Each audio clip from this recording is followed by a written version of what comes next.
Okay, so this is going to be a very brief and informative video for completing truth tables. Okay, so by this point, we know that there's a way of formalizing natural language arguments like this into propositional or sentential form using letter variables and various symbols to represent the logic of the sentences in our natural language argument here.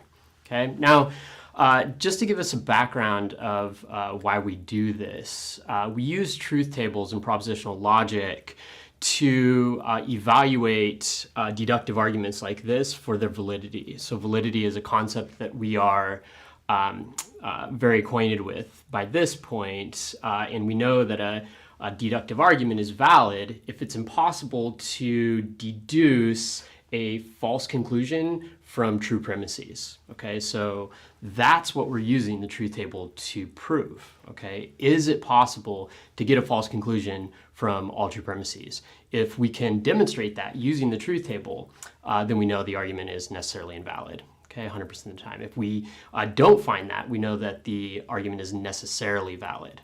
Okay, so that is the strength of using truth tables. Their conclusive nature, right, in what they demonstrate. Okay, now in the truth table, we are only going to be using the formalized argument. Okay, so what we have to do is we have to take the natural language argument and translate it into propositional form. Okay, the formal mode of presentation for it. Okay, and then we're gonna plug in the various parts of the argument into the truth table and begin to test it. Okay, now in all of our exercises with natural language arguments and translating them, we know that we need to assign different symbols and letters for the different parts of the natural language sentences in the argument. Okay, now just looking at the argument, right, very straightforward. Two premises, one conclusion. First premise, if you live in San Francisco, then you live in California. Okay, now we recognize that there are certain words in the first premise that alert us to the type of proposition it is. As we know, if then tells us it's a conditional claim. Okay, so in any conditional claim, there's going to be two parts to it. Okay, the part captured by the if and the part captured by the then. Okay, so given that there is the if-then operator in the first premise, we know that there's going to be a symbol that we're going to need to use when formalizing that premise. Second premise, you live in San Francisco, straightforward sentence, no operator terms there, so there's not going to be any symbols. Conclusion, so you live in California. Okay, now before we actually input the argument into the truth table, we need to assign some letter variables for the different parts of the first premise since it is a conditional claim. Okay, now I typically will just give you the letter variables in advance just so there's no confusion about what letter variable is assigned to which part of the proposition with the operator. Okay, so for the if part in the conditional, which we know is the antecedent in a conditional, I'm just going to assign the letter S, right, for this whole chunk in the antecedent. You live in San Francisco, okay? And I'm just going to assign the C letter variable to the consequent, the then part in the conditional, okay? So, notice that the antecedent in the first premise here is just the second premise, right? You live in San Francisco, so we use the same letter variable, and the conclusion is the consequent in the conditional in the first premise. Okay, so I'm just going to use C for that. Right now, we next take the natural language argument. Once we've assigned these letter variables to it, then we just need to formalize it really quick, and then we'll get going with the truth table. Okay, so we have our three claims in the argument there. Okay, so to represent formally the first premise, so if you live in San Francisco, then you live in California. Okay, we know that the arrow stands in for the conditional operator, okay, in the first premise. Okay, second premise, you live in San Francisco, we're just going to use the S for that, and the conclusion, therefore, you live in California, so the C. Okay, Easy as that. We've now got a formalized argument that we can then input into the truth table and test for its validity. Okay, now no doubt you probably recognize just by looking at the formal representation here that this is indeed a valid argument. Okay, from our argument forms lesson, we recognize that this is a modus ponens argument, and a modus ponens argument is 100% of the time necessarily valid. Okay, now the nice thing about the truth table is the truth table will show us why it's necessarily valid. Okay, so let's just plug it into the truth table and see how. Okay, so just to give us an idea of the setup here. Okay, we have a basic table, right? A basic grid here, and we're just going to take the components of the argument and input them within the table here. Okay, so first thing we need to start with is the letter variables themselves. Okay, we're not going to worry about the symbols. Okay, so I notice in the argument that I have two distinct letter variables, S and C. Okay, so I'm going to input those in this section of the truth table. Okay, next thing I need to do is I need to input the premises right smack dab in the center of the truth table.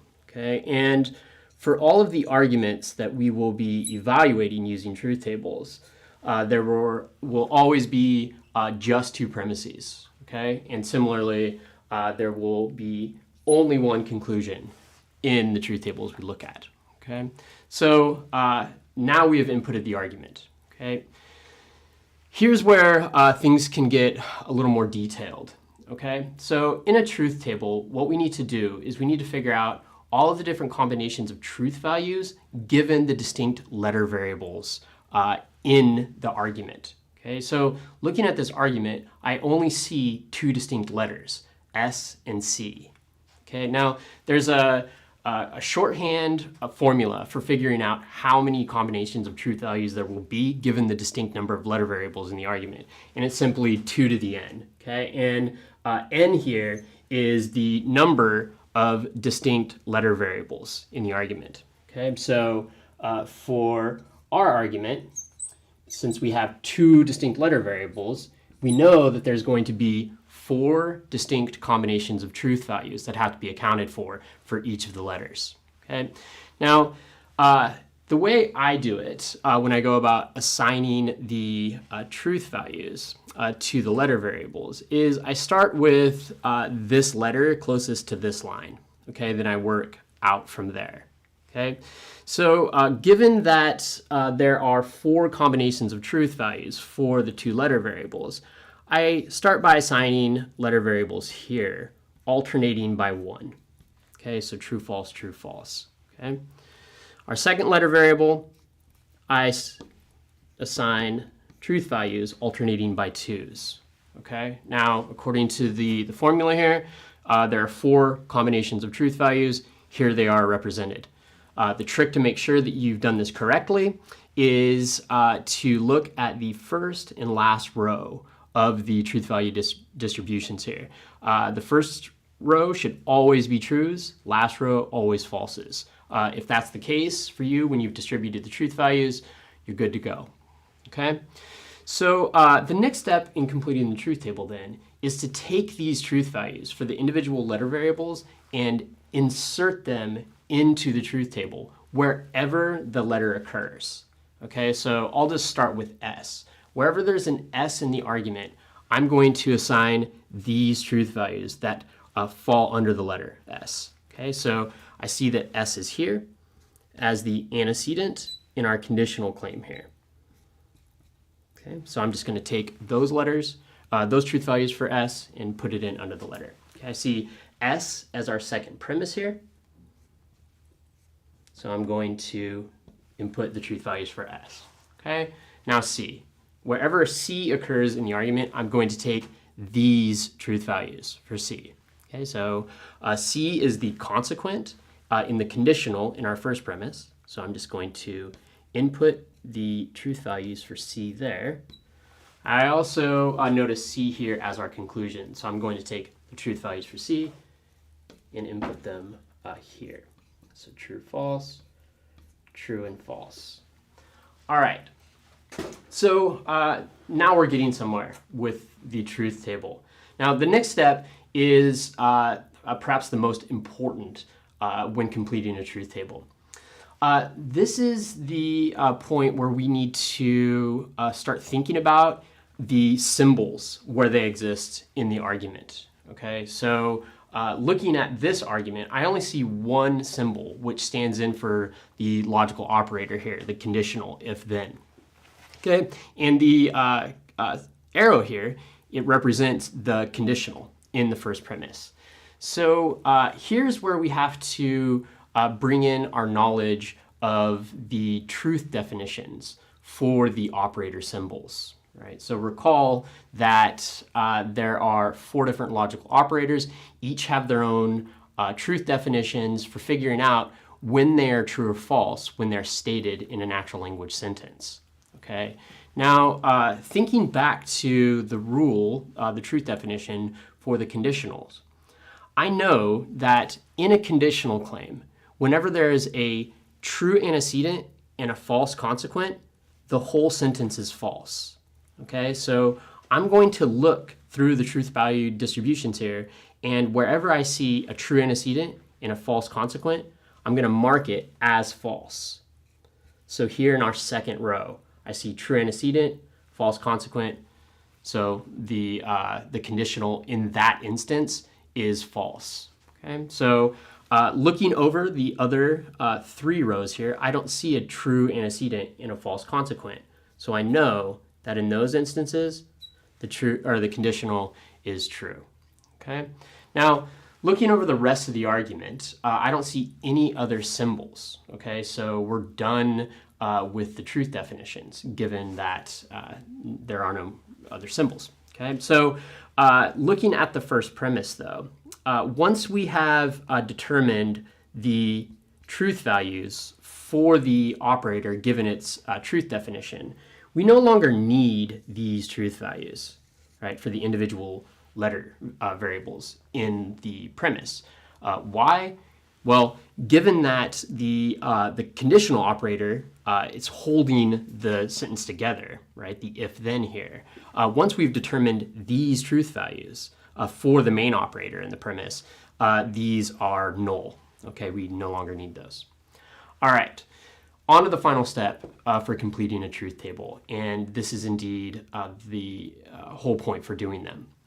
Okay, so what we want to look for is an instance in any of the 4 rows here within the truth table where there is possibly all true premises and a false conclusion. Okay, so what I do is I just start with the first row. And I look, is there all true premises and a false conclusion? The moment that I find that, the argument has been demonstrated to be invalid, okay? And I don't need to check any subsequent row. Okay, so now we need to check the argument for its validity. We have inserted all the truth values for the different letter variables. We have applied the truth definition for the conditional in the first premise.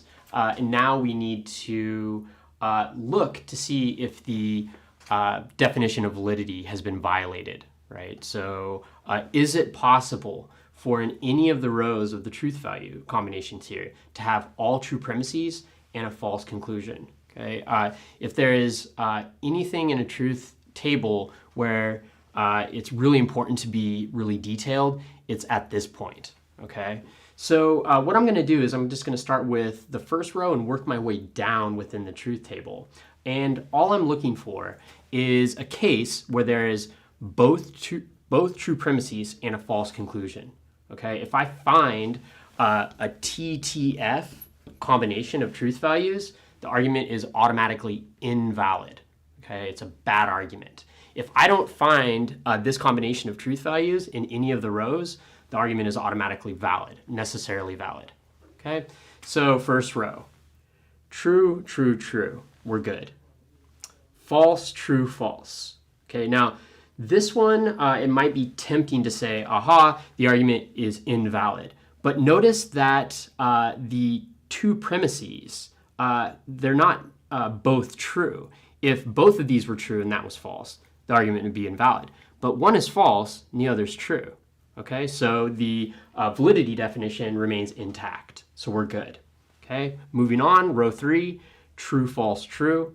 That's okay. And the final row here, true, false, false. Okay, like the second row, there is one false premise and one true premise. Okay, and again, what we want is both true premises and a false conclusion to render the argument invalid. Okay, since we didn't find this combination of truth values in any of the 4 rows, the argument is automatically valid. Okay, and the truth table shows us how. Okay, there is no possible combination of premises and conclusions where we get true, true, false. Okay, and the truth values in the truth table here show us why an argument in this form, a modus ponens argument, is always valid, right? You can't get the true, true, false.